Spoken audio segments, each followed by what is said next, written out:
Elizabeth Montgomery, remembered worldwide as the spellbinding Samantha Stevens from Bewitched, lived a life far more complicated than the cheerful magic she portrayed on screen. And nearly 30 years after her passing, deeper details about her private battles continue to reshape how the world remembers her. With just a twitch of her nose, she became one of television's most beloved icons, but behind that image was a woman wrestling with a lifelong emotional wound. Her painful, strained relationship with her father, Robert Montgomery, a famous Hollywood leading man who could dazzle an audience but remained frustratingly cold and critical toward his daughter. Elizabeth grew up watching her mother, actress Elizabeth Allen, abandon her own career to support Robert. And while he claimed to love his daughter, he never wanted her to follow the same artistic path. Even when he cast her in his anthology series Top Secret, his approval came with conditions, limits, and a constant reminder that he wished she would marry young and settle into a normal life instead of becoming an actress. Writer and producer Herbie J. Pilato later described the dynamic as tense and unbalanced, noting that her father often criticized her performances, mailed her notes about her mistakes, and rejected her ambitions just as her Broadway and television success began to build. This emotional distance shaped Elizabeth deeply. Her attempts to please him, including her brief first marriage to Frederick Camman, only pushed her farther from happiness. Camman fit her father's ideal, but their marriage quickly crumbled because Elizabeth longed for a vibrant career while he wanted a traditional, stay-at-home wife. Her unresolved struggle with her father's disapproval carried into her love life.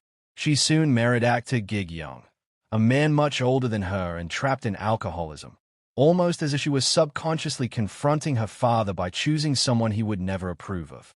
But Gig Young's charm masked emotional instability and abuse, and Elizabeth eventually escaped the marriage, determined not to repeat the pattern. Yet even as she endured heartbreak, her career flourished. Through the late 1950s and early 1960s, she became a respected dramatic actress, earning the first of 9 Emmy nominations in 1961. Her life changed again during the filming of the 1963 crime drama Johnny Cool, where she met director William Asher. Their connection was instant, and he became her third husband as well as the father of her 3 children, Bill, Robert, and Rebecca. Unlike her father, Asher encouraged her artistic freedom and supported her ambition, eventually creating Bewitched specifically to showcase her talent. The series became a cultural phenomenon, turning Elizabeth into one of the most recognizable women in America and earning Asher an Emmy in 1966. Her pregnancies were cleverly incorporated into the show, and audiences felt as though they were growing with her. But even in success, her private life was fragile.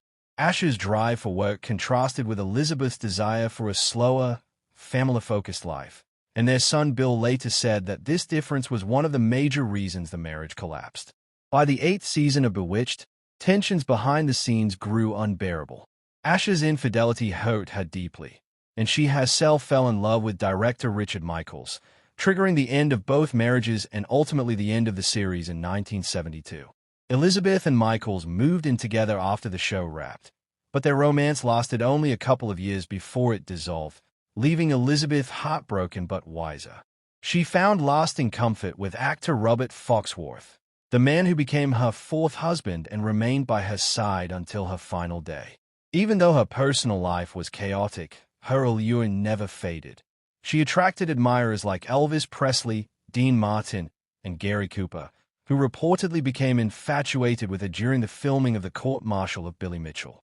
She also crossed paths with powerful figures like President John F. Kennedy, though she never publicly acknowledged any romantic connection.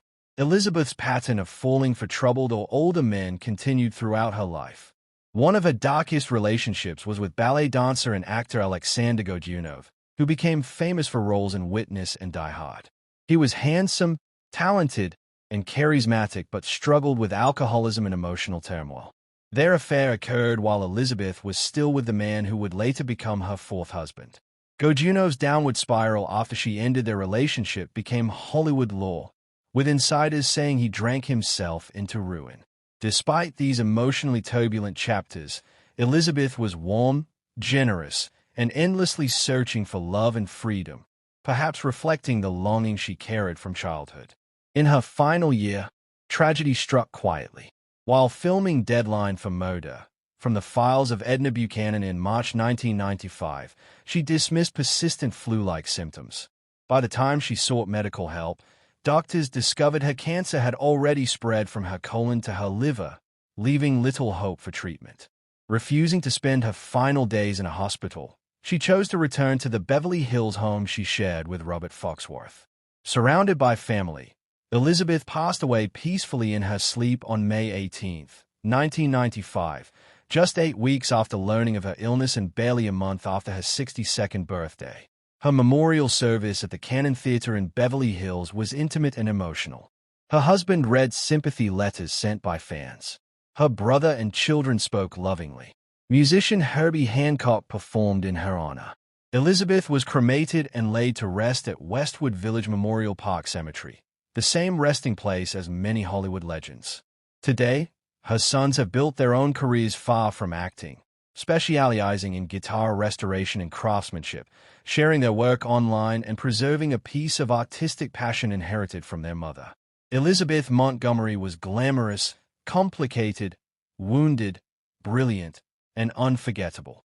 She lived a life full of beauty and pain, success and heartbreak, fame and emotional scars, but she navigated all of it with resilience. Behind the magic of Samantha Stevens was a woman constantly searching for peace, battling her demons, and trying to break free from the shadow of a father who could never fully embrace her. Time has softened the tragedies of her story, but her legacy remains powerful, a reminder that even the brightest stars often burn through their greatest struggles in silence.